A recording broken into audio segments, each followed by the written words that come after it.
बिस्मिल्लाहिर्रहमानिर्रहीम। स्टूडेंट्स, उम्मीद करता हूँ आप सब लोग खैरियत से होंगे। आज की इस वीडियो में हम सेकेंड ईयर मैथमेटिक्स का यूनिट नंबर 6 जो कि इंटीग्रेशन से रिलेटेड है, उसकी एक्सरसाइज नंबर 6.1 स्टार्ट करने जा रहे हैं। इस चैप्टर में बेसिकली हमने वेरियस फंक्शंस की इंटीग्रेशन करनी है। इंटीग्रेशन कैसे करते हैं, कौन से फार्मूलाज इसमें इन्वॉल्व होते हैं, ये सारी चीजें हम बहुत डिटेल से डिस्कस करेंगे इस यूनिट नंबर 6 के अंदर। तो क्वेश्चन नंबर 1 है एक्सरसाइज नंबर 6.1 का, एवेल्युएट द फॉलोइंग। हमने वेरियस फंक्शंस गिवन है, उनको सोल्व करना है। इसका मतलब ये होता है, पार्ट ए है, ये इंटीग्रल का साइन होता है basically, integral x cube D x. तो एक्स क्यूब एक फंक्शन है, इसका हमने इंटीग्रल फाइंड करना है। जिस तरह हम डेरिवेटिव फाइंड करते थे, यहां पे हमने इंटीग्रल फाइंड करना है। तो इसका तरीकाकार क्या होता है, वो ये होता है कि x का डेरिवेटिव जिस तरह देखें 1 होता है, तो यहां पे साथ x के साथ कुछ नहीं है, तो इसका मतलब 1 तो मौजूद ही है। तो जब डेरिवेटिव साथ मौजूद हो तो ये करते हैं हम, जब इंटीग्रेशन करते हैं तो पावर में 1 ऐड कर देते हैं और वो पावर फिर डिवाइड कर देते हैं। तो देखें x क्यूब है तो इसकी पावर में +1 ऐड कर दिया, अब पावर 3 + 1 हो गई, ये पावर आपने डिवाइड कर देनी है। तो ये इंटीग्रल आ चुका है एक्स क्यूब dx का। +c इसलिए लिखा है, +c का मतलब है कांस्टेंट। देखिए ये एक इनडेफिनिट इंटीग्रल है। दो तरह के इंटीग्रल होते हैं, एक डेफिनिट इंटीग्रल, एक इनडेफिनिट इंटीग्रल। ये देखें जिसमें लिमिट स्पेसिफाई नहीं की हुई, मतलब आपको नहीं पता अपर और लोअर लिमिट क्या है, उसको इनडेफिनिट इंटीग्रल कहते हैं। लेकिन अगर यहाँ पे लिमिट्स की वैल्यू दे दी जाए, मिसाल के तौर पे 2, यहाँ पे लोअर लिमिट हो, यहाँ पे ऊपर +3 या कुछ भी अपर लिमिट हो, तो वो एक डेफिनेट इंटीग्रल हो जाएगा। अगर लिमिट्स नहीं गिवन फिर वो इनडेफिनेट इंटीग्रल है। ये एक इनडेफिनेट इंटीग्रल है, और इनडेफिनेट इंटीग्रल में जब हम इंटीग्रेशन कर लेते हैं तो एंड पे एक कांस्टेंट c ऐड कर देते हैं। ठीक है, तो ये x⁴ डिवाइड बाई 4 + c आ गया, और ये आपका आंसर है। पार्ट बी है सिमिलरली इंटीग्रल a + 15 dx। तो अब इसमें देखें a + 15 ये कांस्टेंट है, तो कांस्टेंट को आप इंटीग्रल से बाहर ले लें। अंदर क्या रह गया, dx के साथ 1 आप लिख सकते हैं क्योंकि 1 तो मौजूद ही होता है। तो a + 15, अब dx का जो इंटीग्रल होता है वो x होता है। ठीक है, dx का इंटीग्रल x होता है, तो ये x आ गया। और एट द एंड यहाँ पे चूंकि आपकी इंटीग्रेशन कंप्लीट हो चुकी है, साथ आपने +c ऐड कर देना, क्योंकि ये भी एक इनडेफिनिट इंटीग्रल है।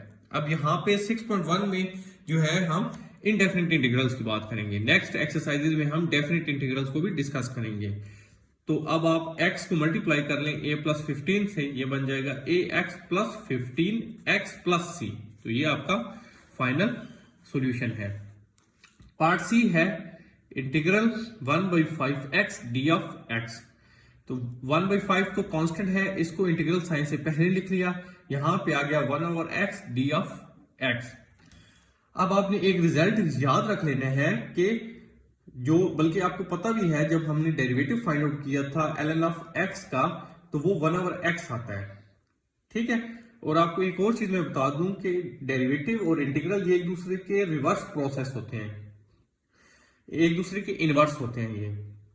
तो 1/x का ln x का जो डेरिवेटिव है वो 1/x है, तो 1/x का इंटीग्रल क्या होगा, फिर वो ln x होगा, क्योंकि ये डेरिवेटिव और इंटीग्रेशन ये एक दूसरे के रेसिप्रोकल प्रोसेसेस हैं।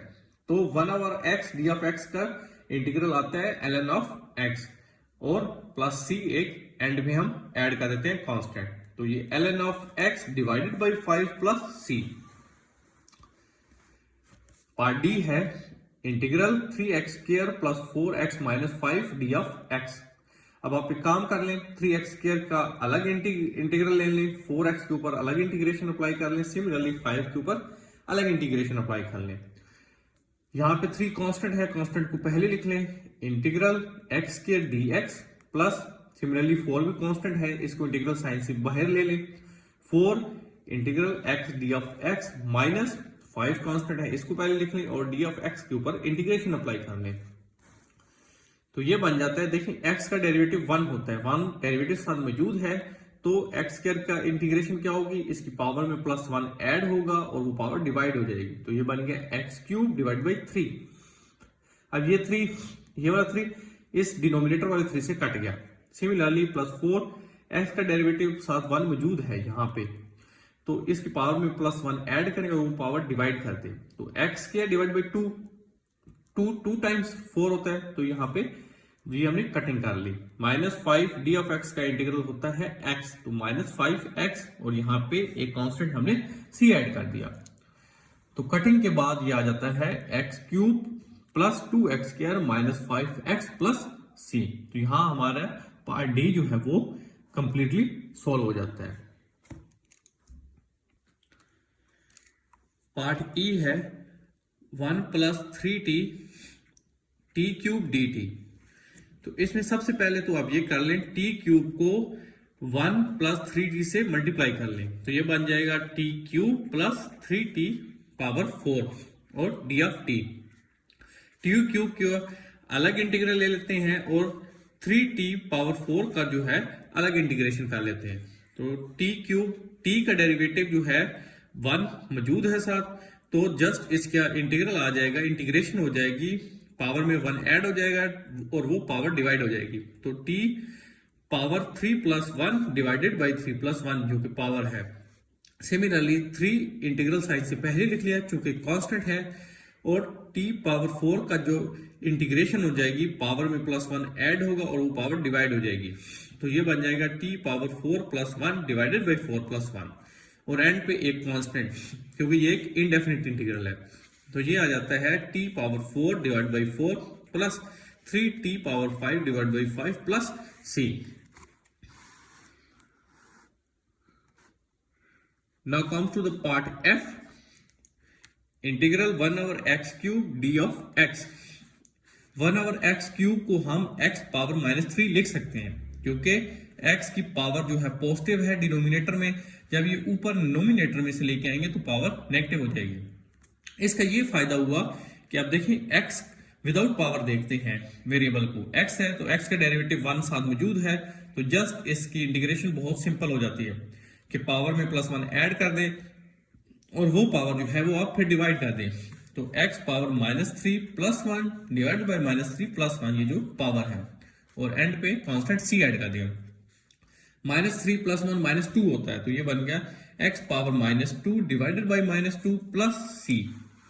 और फाइनली ये साइन माइनस का आप यहां पे पहले लिख लें, 1/, ये 2 यहां ऊपर नोमिनेटर में x की पावर -2 है, अगर इसे डिनोमिनेटर में आप लेके जाएंगे तो पावर पॉजिटिव हो जाएगी, तो ये बन जाएगा -1/2x² प्लस c।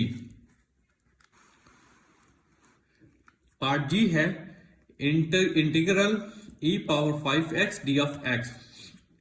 इस इंटीग्रल को सोल्व करने से पहले आपको ये एक जनरल रिजल्ट है एक्सपोनेंशियल फंक्शन के लिए, ये आपको पता होना चाहिए result. Integral e power ax d of x equal होता है e power ax divided by a। मतलब जो भी एक्सपोनेंशियल फंक्शन है वो पहले लिख लेते हैं, और a यहाँ पे कांस्टेंट है, मतलब 2 भी हो सकता है, 3 भी हो सकता है, 4 भी हो सकता है, कुछ भी हो सकता है, तो वो जो भी कांस्टेंट हो वो डिवाइड में आ जाता है। तो इस तरह एक्सपोनेंशियल फंक्शंस की इंटीग्रेशन होती है। तो अब इस रिजल्ट्स को आप यहाँ पे अप्लाई कर लें। Integral e power 5x d of x का क्या इंटीग्रल आ जाएगा, इसको सामने रखते हुए सबसे पहले तो e power 5x as it is आ जाएगा। अब देखिए डिवाइड बाई a, यहाँ पे e की पावर x के साथ a था और वो a डिवाइड हुआ था, यहाँ पे x के साथ 5 है तो 5 यहाँ पे डिवाइड हो जाएगा, तो e power 5x divide by 5 plus c इस इंटीग्रल का जो है वो आंसर है। सिमिलरली पार्ट h है integral 5/1 plus x² d of x। 5 constant है, इसको इंटीग्रल साइन से पहले लिख लें, 5 integral 1/1 plus x² d of x।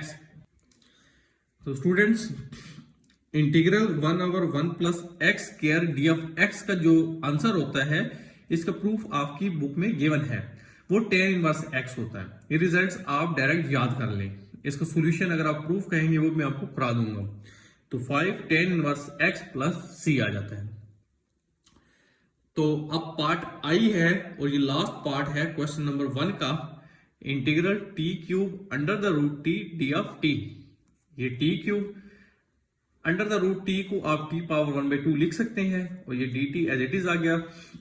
अब बेस सेम हो तो पावर्स ऐड हो जाती हैं, तो t पावर 3 प्लस 1/2 कर लिया। अब यहाँ पावर में आप एलसीएम लें तो 2 एलसीएम आएगा, तो 2 टाइम्स 6 प्लस 1 तो t power 7/2 d of t आ जाएगा। अब t का डेरिवेटिव d ऑफ t के हिसाब से 1 है, वो साथ मौजूद है, तो जस्ट सिंपल इसका इंटीग्रेशन हो जाएगी, पावर में प्लस 1 ऐड हो जाएगा और वो पावर डिवाइड हो जाएगी। तो ये बन जाता है t power 7/2 plus 1 divide by 7/2 plus 1। चूंकि इंटीग्रेशन यहाँ पे कंप्लीट हो चुकी है इस फंक्शन की, तो एक कांस्टेंट c ऐड कर लें, क्योंकि ये भी एक इनडेफिनिट इंटीग्रल है जिसमें लिमिट स्पेसिफाई नहीं की गई। तो ये बन जाता है, यहाँ एलसीएम ले लें, 2 एलसीएम आएगा, 7 plus 2 9/2, t power 9/2 divided by 9/2 plus c। अब इस 9/2 को आप 2/9 लिख सकते हैं, तो 2/9 t पावर 9/2 प्लस c। तो स्टूडेंट्स यहाँ पे हमारा क्वेश्चन नंबर 1 कंप्लीट हो जाता है। उम्मीद है आपको ये कंसेप्ट समझ आ गए होंगे। अगर आपको कोई क्वेश्चन हो तो कमेंट सेक्शन में जरूर बताएं। वीडियो पसंद आए तो वीडियो को लाइक शेयर कर दीजिएगा, और अगर अभी तक आपने हमारे चैनल को सब्सक्राइब नहीं किया तो काइंडली हमारे चैनल को सब्सक्राइब कर दें। अपना बहुत ख्याल रखिएगा, मिलते हैं नेक्स्ट वीडियो में, तब तक के लिए अल्लाह हाफिज।